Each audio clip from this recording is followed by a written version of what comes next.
The moral of the story is that when we want to influence people, coming at them out of left field usually doesn't work. It doesn't matter whether we're right or not. The secret to influencing people over the long term is repetition plus gentle surprise.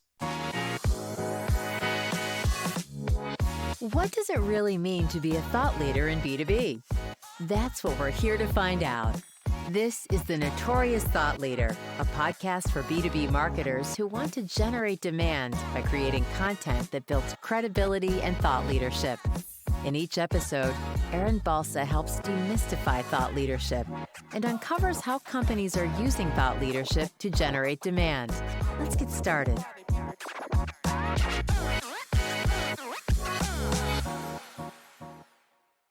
My guest today is Bolaji Oyejide, founder and VP of Marketing at Demanded Marketing, a demand creation agency that helps brands create binge-worthy, serialized content campaigns. I love that. Thanks so much for being here, Bolaji. It is a thrill to be on here. I feel like I'm sharing the stage with Notorious B.I.G. right now. I love the name of the show, Aaron. I love it. Thank you. Yeah, I'm kind of known for being a big Biggie fan, and I have this really crazy, huge 5-foot-tall oil painting of Biggie in my living room. So, when we were trying to think about the right angle for this show, somebody pitched that to me. It wasn't even my idea. It's such a great idea. And I was like, yes, I love it. So thank you. I'm glad that you appreciate it. One thing we had noticed when I was getting ready to launch the show is there's a lot of thought leadership podcasts out there.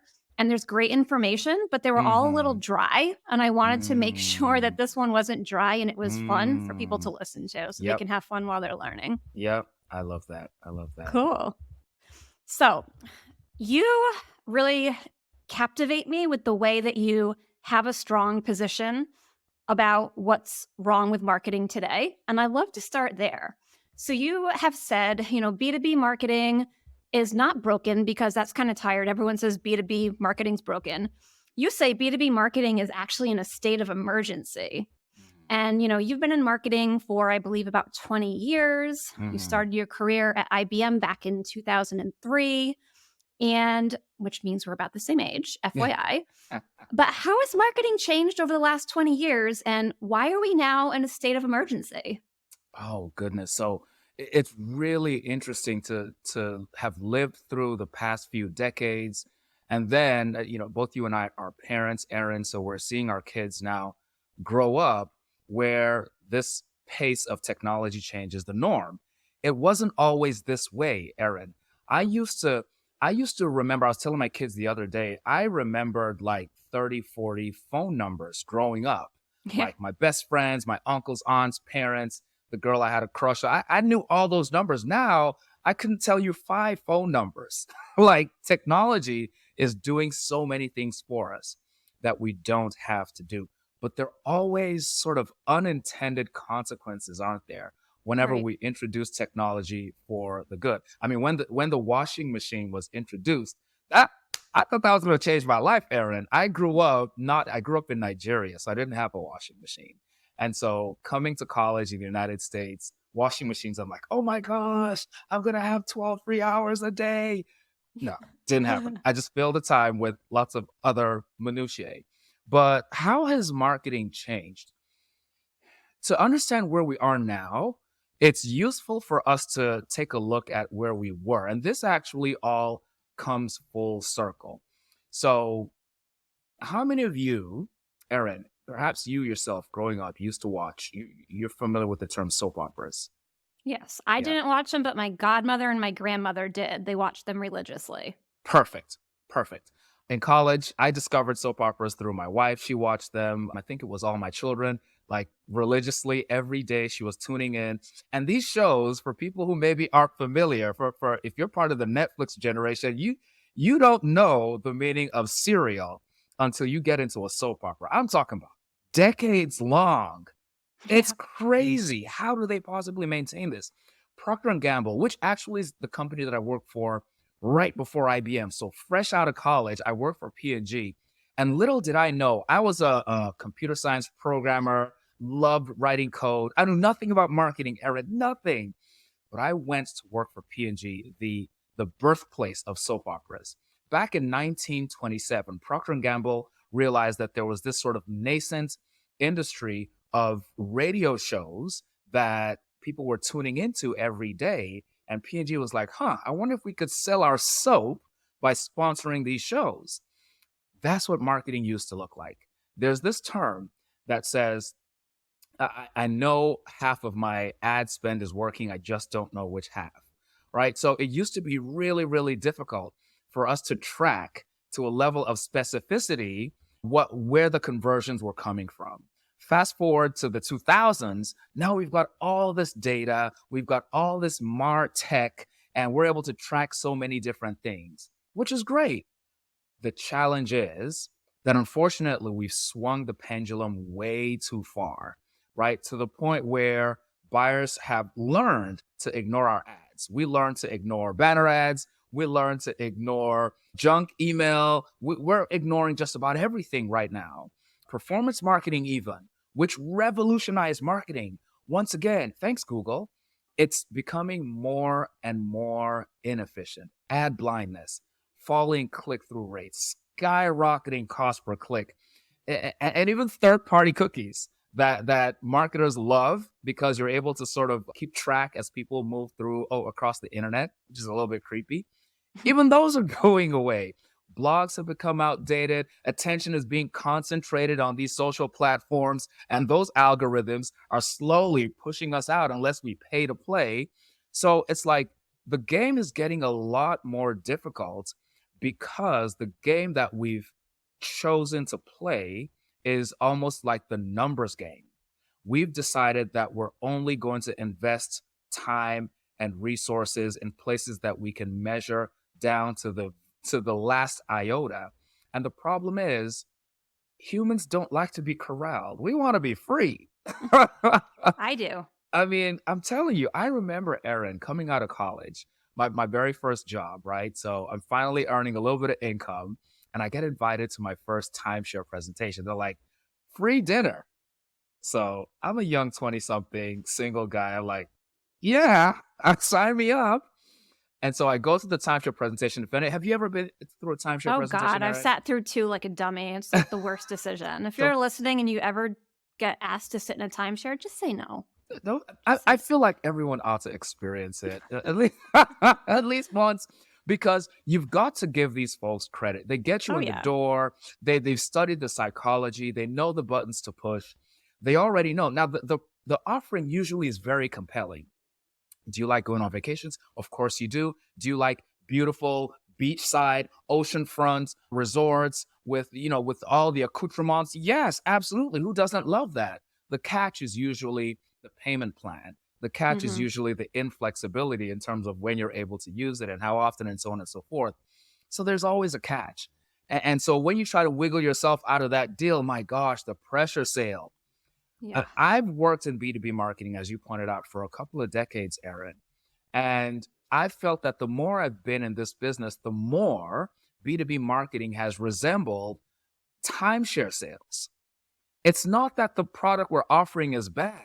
It's not that the individual we're trying to sell to doesn't need the product. It's the pressure. It's the pressure. Like I'm instinctively, if someone's trying to force something on me, it doesn't matter if I need it. I instinctively push back and want to say no. But Mm-hmm. once again, we've turned it into a numbers game where it's like, well, if we churn through 1,000 of these leads, 10 of them will buy.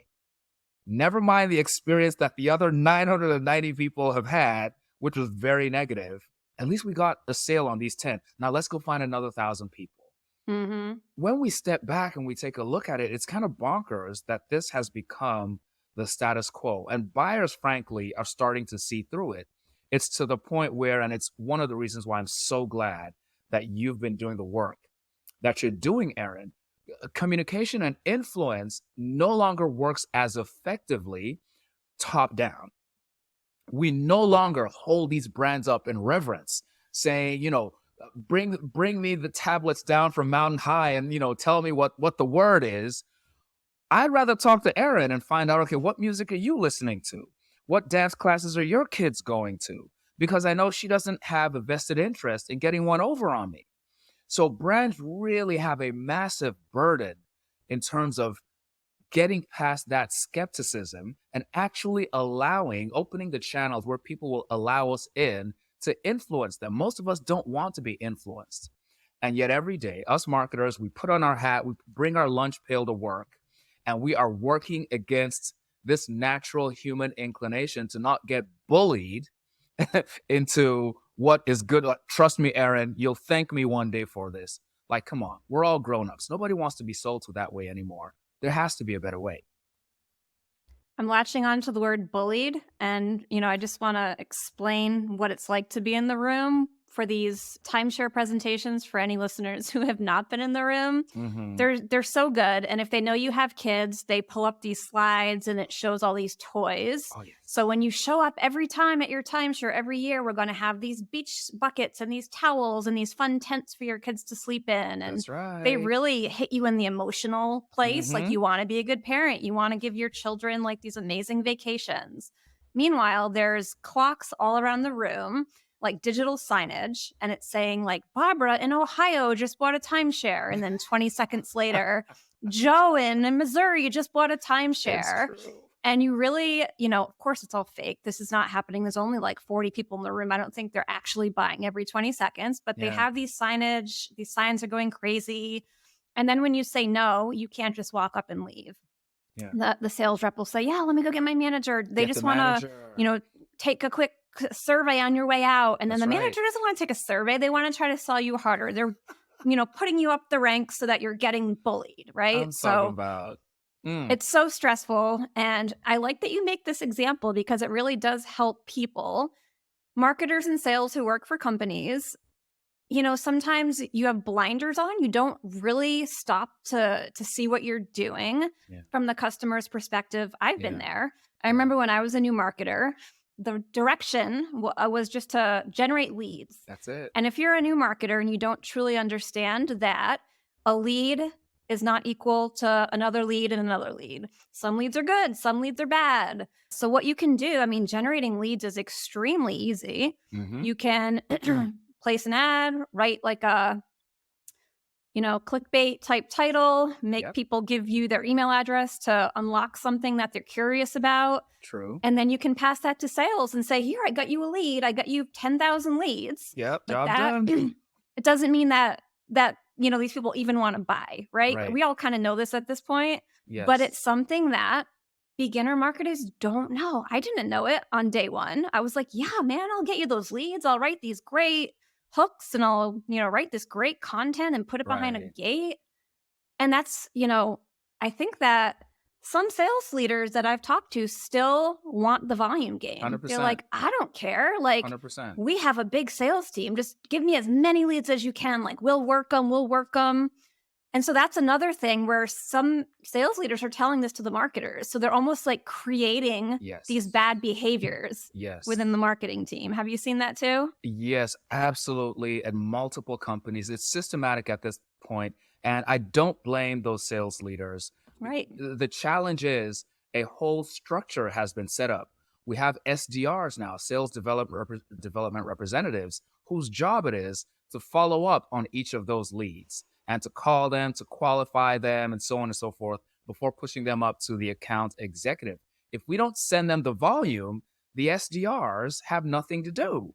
Yeah. And so the system starts to break down. So we have all jointly created this morass, this Byzantine maze of demand desperation, where there's a constant state of anxiety and angst over the lack of meaningful pipeline.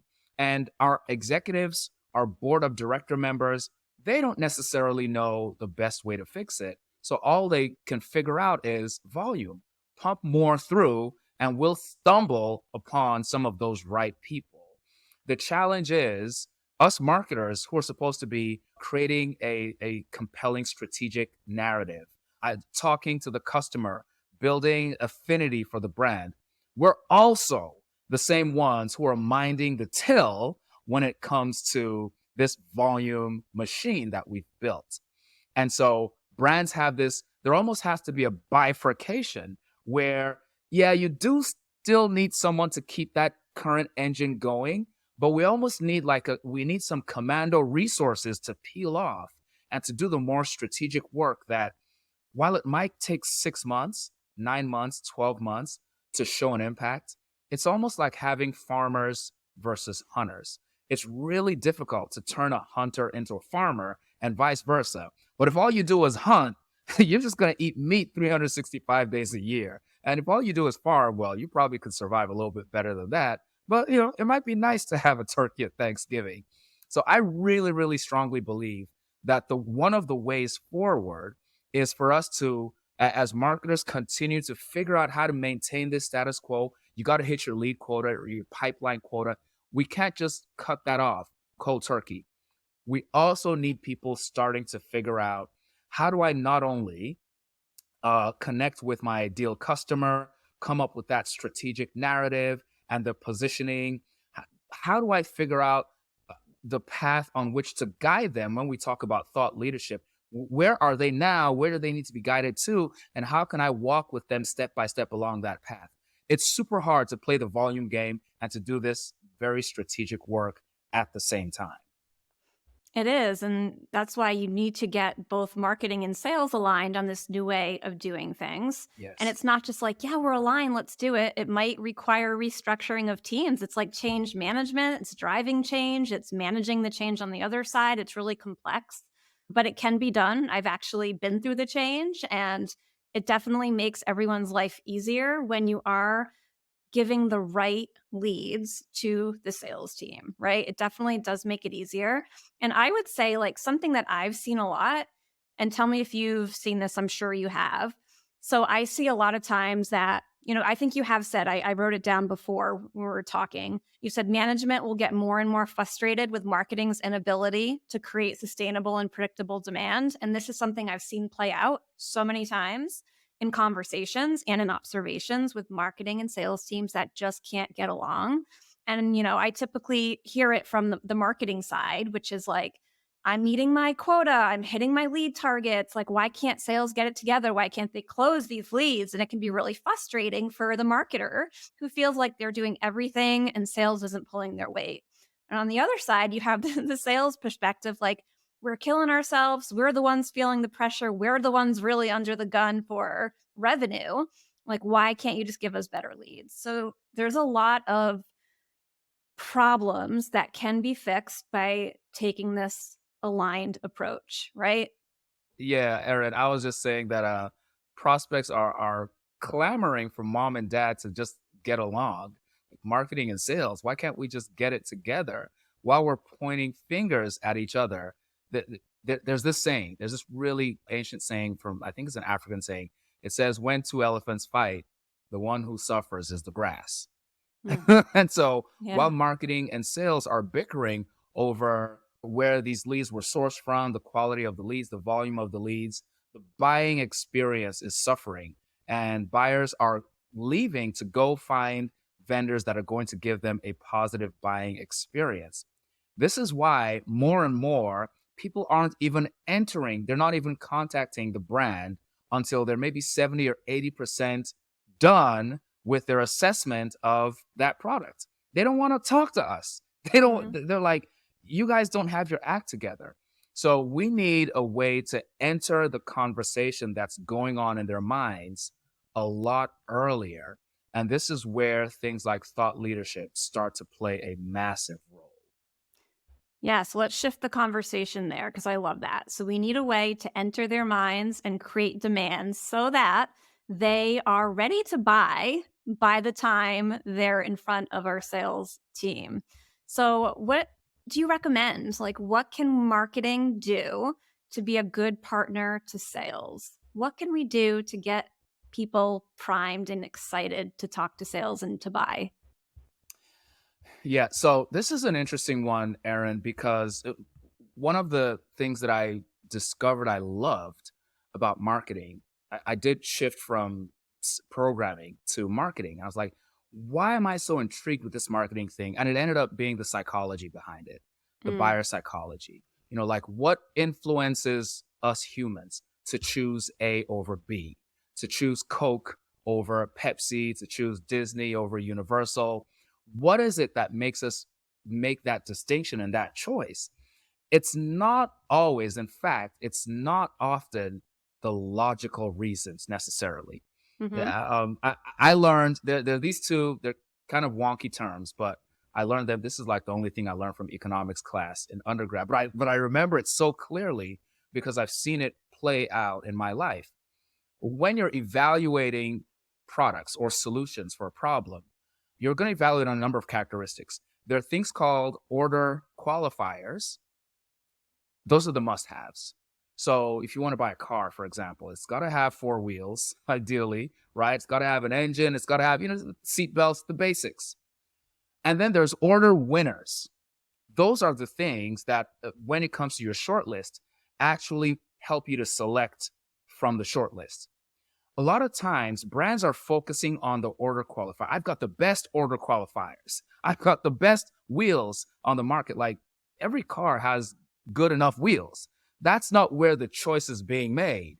The order winners are, sometimes it's even color, right? Something that has nothing to do with function. It's a number of different, sometimes it's, oh, the other parent, the other dad on the soccer team has this same car and it seems to work for them, so I'm going with that. We need to sort of distinguish between order qualifiers and order winners. All right, so those order winners often are not function, right? They sometimes are, but often are not.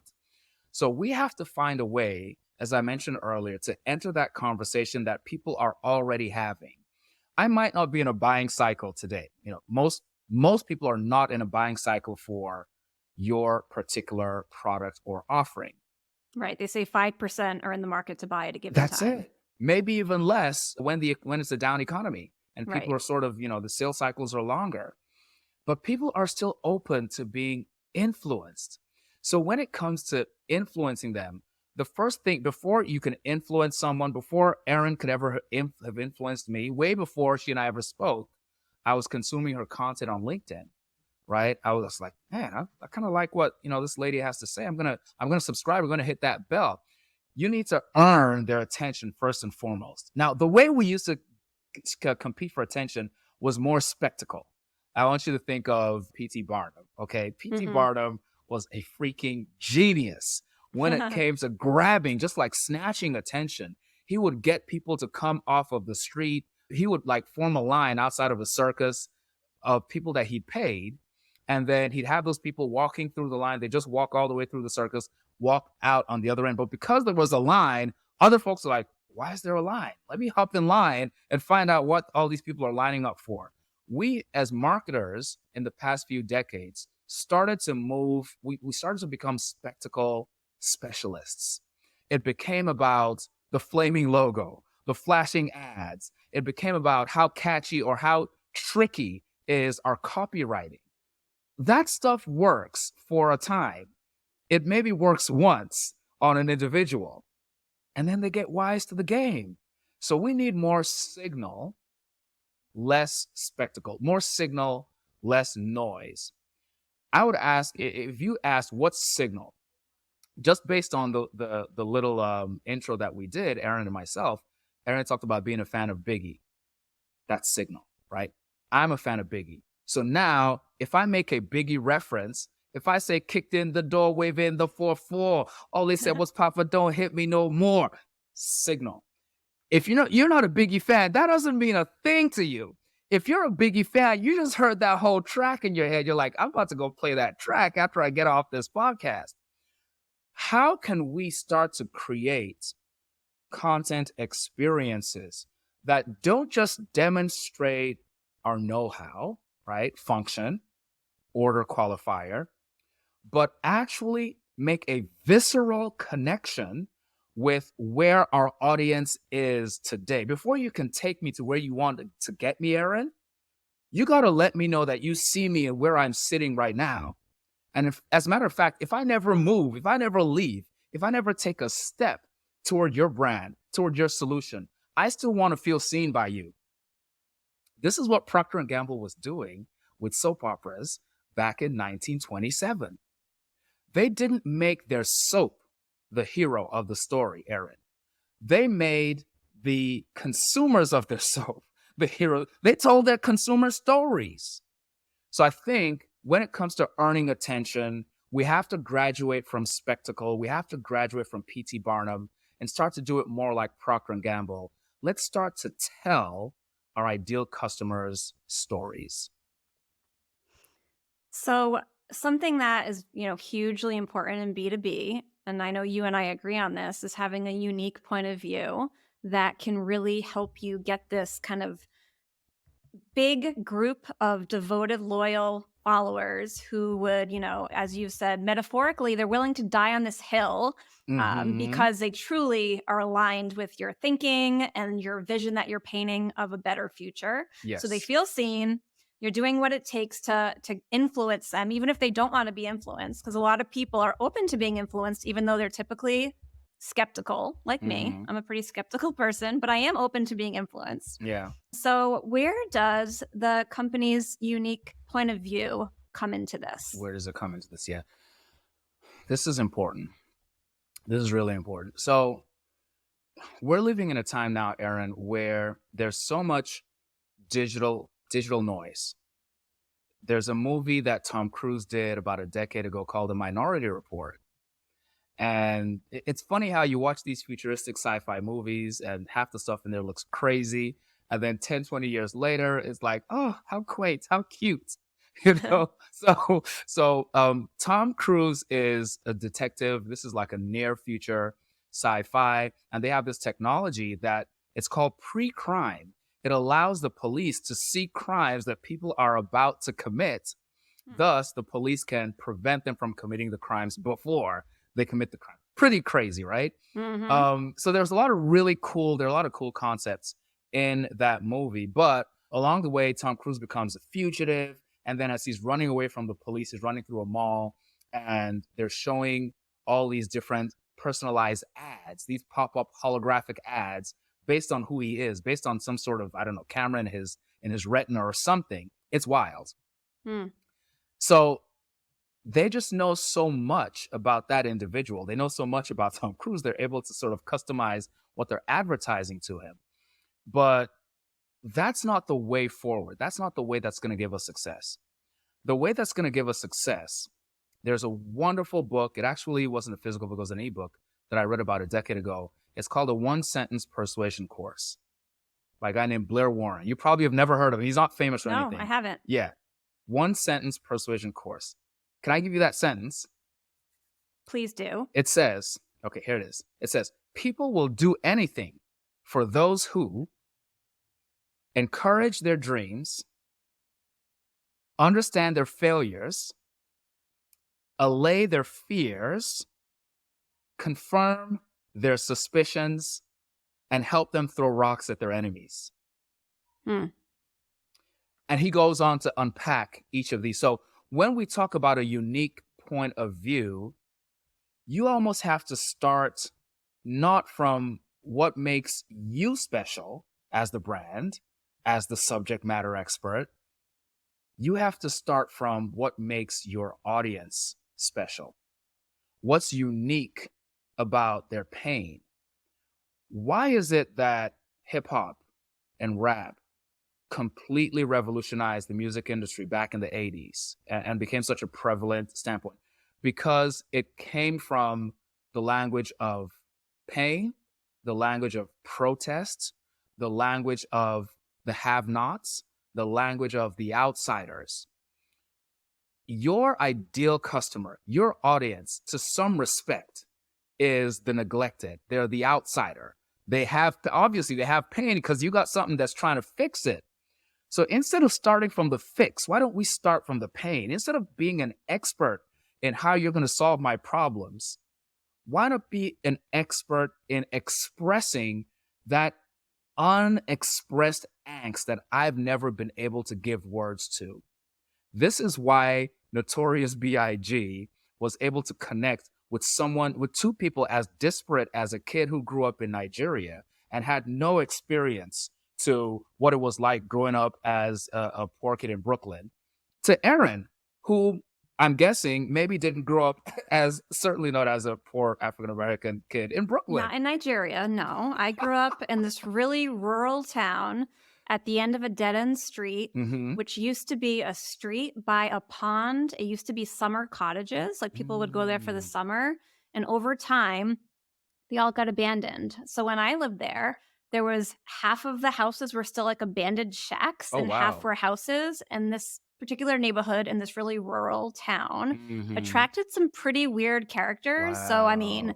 I've written about my childhood street that I grew up in the past, and I'm sure we Mm. can talk about this on a later call and we'd have a lot of laughs. Mm. But your point is taken, right? So it transcends and It it transcends. locks into the fact that I'm open to being influenced because he's not, I mean, he is also rapping about that he's so great and all the honeys love him and all this stuff, but he's also connecting with people in a real true Yeah. way. And it, Yeah. it kind of does transcend barriers and where we grew up. It does. It does. It amazes me sometimes, Aaron, because, again, I grew up in Nigeria. I didn't come to the US till I was 17 years old, but American culture is worldwide. So I grew up watching The Cosby Show and The Fresh Prince, and I listened to rap music. And I still remember, Aaron, lyrics that I memorized. How many of you could run a campaign or even remember the copy from some of your favorite campaigns? Aside from like the Think Difference and the iconic ones, most of the Just do it. marketing, it just do it. Even the marketing campaigns that we've created, if you're thinking a year back, how much of that do you remember? Not, I'm venturing to say not very much. And yet, Aaron, I can narrate rap lyrics that I memorized as a 15-year-old still today.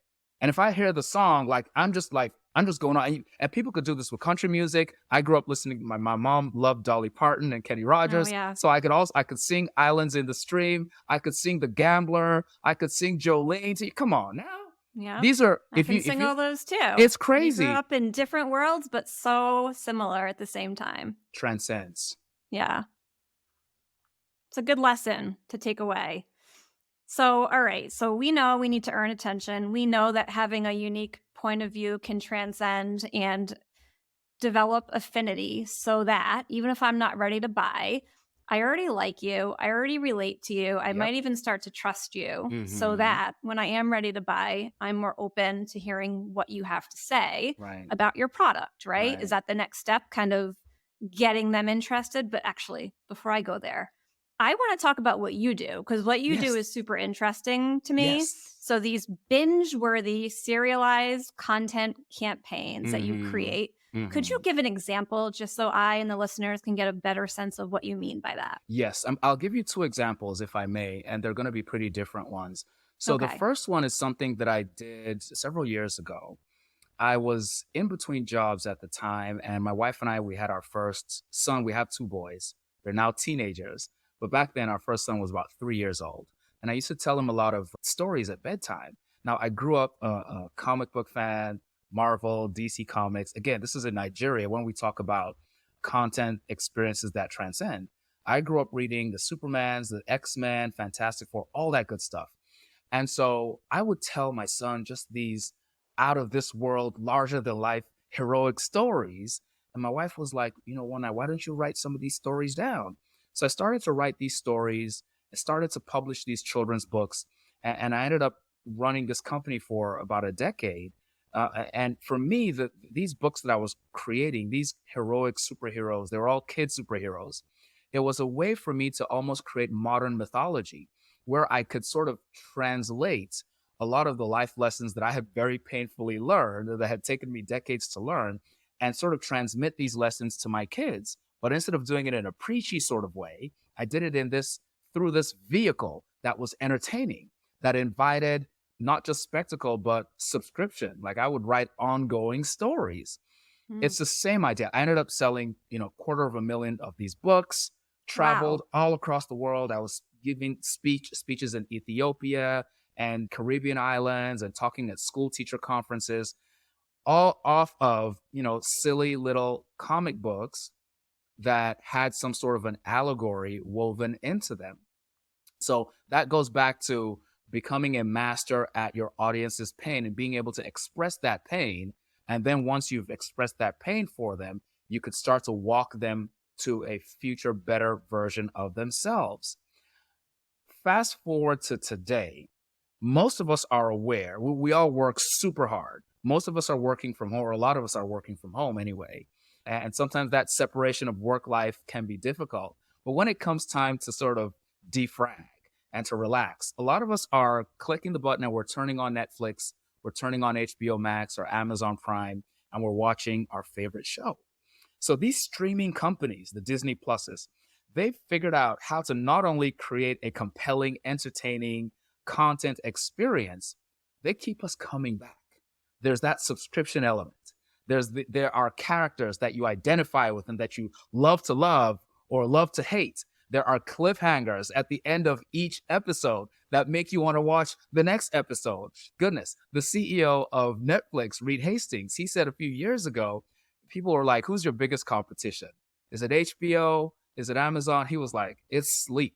My biggest competition is sleep. Like, folks are staying up. I don't know if anybody ever watched 24, right? Jack Bauer, back in the day. Like, Jack Bauer would keep me up till 5 a.m. because those cliffhangers were ridiculous. And so we've seen a lot of that in the B2C space, in the personal or home entertainment space. We don't see that much of it in B2B.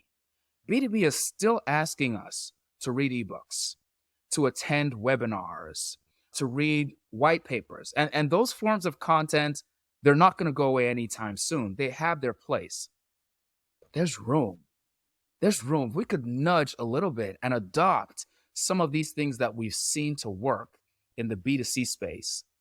We actually now have the opportunity to create these transcendent content experiences. And so what I've started to do, Aaron, is I'm creating a show. The show I'm currently creating right now is called Demand Wars. I spent 20 years in demand marketing. I'm creating Demand Wars. And I'm essentially having conversations. It's like a reality show. It's like MasterChef meets B2B marketing. So we get some of the best B2B marketers in the world, and we're giving them these challenging situations, and they're sweating and they're coming up with off the wall ways in which they would solve some of the very real problems. We're solving real problems, mind you, but we're doing it in a way that's entertaining, that's engaging, that's creating affinity, that's never salesy. Remember the timeshare example? Right. It's the opposite. We're flipping that on its head, and we're going all out on the buying experience. And it's almost not even a buying experience. It's almost like a being experience. Once you identify the audience that you care about and you identify what they care about, why not create content that just revolves around their being, their existing? Did you watch The Office, Aaron? Yes, I did. The British version or the US version? The US version. The US version. They're both phenomenal. I encourage you to go back and check out the British version as well. That was a show, simply a show about being in the office. Period. I mean, that premise sounds plain. It sounds boring. So did the premise about Seinfeld. Yeah, farting around the apartment eating cereal. One of the greatest shows of all time. Like, if you obsess about your audience, your product is still there. We still have a commercial objective. We're still trying to sell. And this is why I think it's so important for us to start to allow some of our internal resources, some of our marketers, some of our even product team, maybe you have a salesperson or two on there, some of our CSMs, our customer success people, start to peel off that commando team and allow them to start to imagine a world that is all about, okay, we need to create TV programming for our ideal customer profile. What might that look like? It's still sponsored by your brand, but now you're actually creating the next Seinfeld, the next Friends, the next MasterChef. Yeah. And I mean, I think a lot of companies, their podcasts, when it's a company produced podcast, can tend to feel salesy. You can tend to sense there's an agenda, whether it's the guests that they invite on, like, oh, you're in my target ICP. Right, I'd love to get an audience with you for 30 minutes and pretend I want to listen to what you have to say. Like, sometimes it's wild. Like, I've been invited on a podcast one time And like he sent me the 5 questions, and they were literally asking me all about the exact thing that the company offered. Oh I'm like, this boy. has nothing to do with like my experience or Oh my point of boy. view. This is just me like spoon feeding, Oh. like, yeah, I love like this particular like software Right. that you Oh have. Like, the jeez.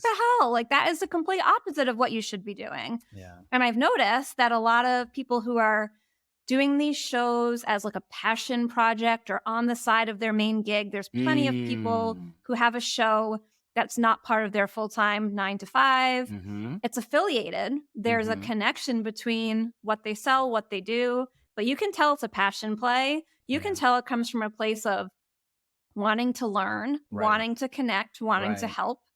And those are the shows that people just flock to because they don't feel like there's an agenda. They just feel Mm-hmm. like, damn, this person gets me. Like you Yeah. said before, this person understands, Yeah. or this one sentence, a book that you talked about. Right. Right. So this person like understands, and there's the saying that if you want to own the solution space, you need to own the problem space, and you That's own it it. by talking about it. You can show people that you've been there, you've made the same mistakes that they're making, so you're relatable. You're not like, I'm amazing, I never made that mistake. Exactly. Like, Exactly. no, I never, sent bad leads to sales. Yes, I did. I'll tell you all about it. Like, I'm happy to hang myself out if it's in the name of helping Yep. people learn, right? Yeah. Because we've all been there. We've all not been perfect from day one. It's So that true. makes a lot of sense to me, and I really love that. And I'd love to hear, in addition to your show, Demand Mm-hmm. Wars, which everyone should totally check out, is there any other kind of serialized content that either you've helped create or you've seen out in the wild that you thought was really cool or really good in B2B? Yes. So where you mentioned podcasts earlier, that's maybe like serial content 1.0. And there are different grades of podcasts. The interview style podcasts, such as what we're doing now, is one of those. You do have sort of editorial or sort of narrated, more edited, curated style podcasts, the type you might hear on NPR, for example. There's some Right. shows like that. Jay Akunzo I was is one. gonna, Yeah, yeah, his is great. his is great. He's got Unthinkable. He also has 3 clips. He produces both of those. He's at the forefront of this movement. He was talking about this stuff maybe 10 years ago.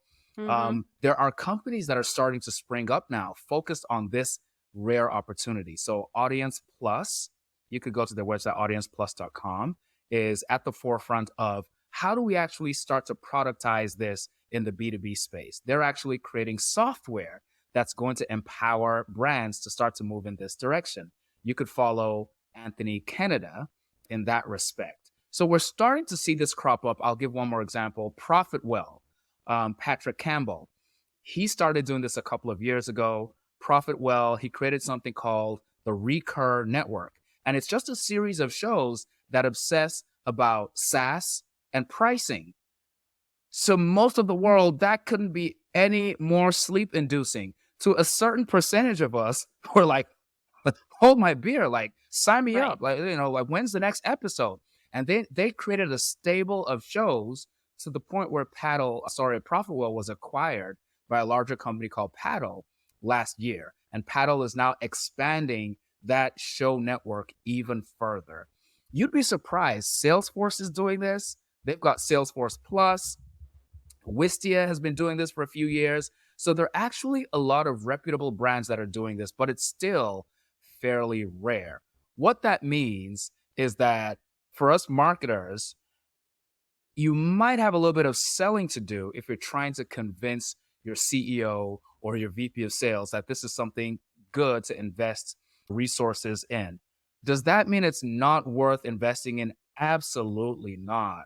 What you want to do is you want to try to find creative ways to start to build your skill set in this area. I like to tell folks, Aaron, that with the explosion of ChatGPT and artificial intelligence, like these tools are coming for those of us knowledge workers who only focus on providing facts, who only focus on teaching the step by step. Like it's unless you're inventing something brand new, somebody's probably already written about it, which means ChatGPT can already give that same answer, which means you have to find a different way to be a thought leader than simply giving facts. One of those ways is obsessing, drilling down on the painful existence, that everyday existence that your audience has to slog through, wading through that with them, and then starting to walk with them to a better future. But I want to leave this caveat. In this story, you're not Frodo. You, you're not Dorothy in this story. You're not Daniel Sand. At best, we can aspire to be Mr. Miyagi. We can aspire to be Gandalf. We can aspire to be Glenda the Good Witch. But this story is not about us. It's not about you, the thought leader, you, the subject matter expert. So if your thought leadership is focused on, oh, look how great my widget is, you're going to go on the dumpster of has-beens, like the Betamax, like the BlackBerry. No shade to anybody who still has a BlackBerry, right? You're going to be on that pile. The tech was good. The solution was good, but human behavior just passed them by. You need to obsess more on what pain your audience is feeling every day and be more of an everyday person. That way they trust you, and they trust you enough to let you walk with them as you walk them to that better future. Love it. So funny. My friend Jeff, I used to work with back at Brafton, had posted something just this morning, which is kind of like top of mind. And it was about Chat GPT. And he's an SEO, Jeff Baker. If anyone wants to check out this post that went live today on May 4th, is like, hey, here's how you prompt Chat GPT to deliver an article that actually ranks. Yes, you need to go back in and like fact check it and maybe tweak it a little bit. But he's actually been playing with Chat GPT to be able to create articles that are not only just like factual, but they actually have the right header tags and the right title tag and all this stuff. It's like, yeah, exactly what you just said. If you're not taking it to the next level, you're just going to be worked right out of a job. So I'm in line with that. So we're up on time. We've had so many great things to talk about. I'm sure we could go for hours, but I'd love to wrap it up by asking you, if you were to leave the listeners with any bit of advice, whether personal or professional, what would that be? Okay. I'm going to leave you with a story that I find delightful, and we're going to wrap this in a nice little bow as pertains to hip hop. So, what does hip hop and Johann Brahms have in common? The music composer, Johann Brahms. Please tell me. I'm going to tell you. I'm glad you asked. All right. So, back in 1833, right? Johann Brahms is a young guy, very successful with his music composition. He's famous throughout the country. And this former love interest of his, with whom he's since parted ways, she's married and she has her first child, right? Now, Johann's this really famous guy. They actually name this little baby boy after Johann's. He's touched.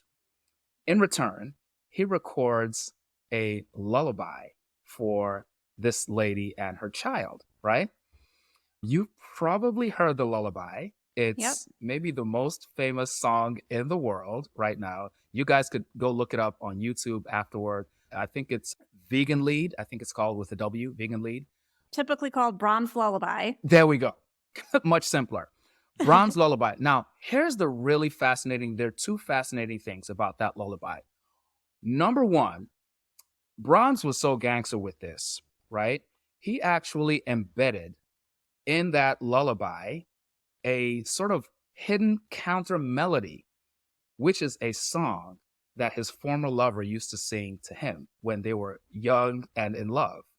So that every time she sang this lullaby to her baby boy, she would hear herself singing that same love song to him. Okay, that was just me. This is me, Brahms. But the thing that we can really apply is the second point. The second point is that Brahms didn't compose this worldwide success of a lullaby from scratch. It was actually based on an old Austrian folk song. And part of the reason that it became so successful was that when people heard it, there was something reminiscent, something vaguely familiar about it. The moral of the story is that when we want to influence people, coming at them out of left field usually doesn't work. It doesn't matter whether we're right or not. The secret to influencing people over the long term is repetition plus gentle surprise. There's almost a well disguised familiarity to it. And so when we talk about hip hop became so famous because one of the core elements of hip hop when it started in the 80s was sampling. These guys used to sample Yeah. music from the 70s in particular. Sometimes they go back to the 60s because they didn't necessarily have access to musical instruments, but they did have access to records. They used what they had, and little did they know that much of their success was embedded in that very fact. When you start with where people are and you gently nudge them 1 or 2 degrees from that, they're much more likely to follow. Mic drop. I love it. Thank you so much for coming on the show. If people would like to follow you, where's the best place for them to follow you and listen to Demand Wars? LinkedIn is the best place to find me. That's where I hang out. You can also go to demandwars.com. We're working on the show right now. I'm very excited about it. It should be going live in the next few months, but we're trying Amazing. something pretty new here. So we'd love for you to follow along. Yeah, can't wait. Thank you so much. I know I got a lot out of this episode, and I'm sure the listeners did too. So thank you so much and have a great day. Love it, Erin. Thank you. Bye. Thanks for joining us on this episode of The Notorious Thought Leader. If you're looking for more stories from marketers who are generating demand from thought leadership, then visit us at motionagency.io/notorious. See you next time.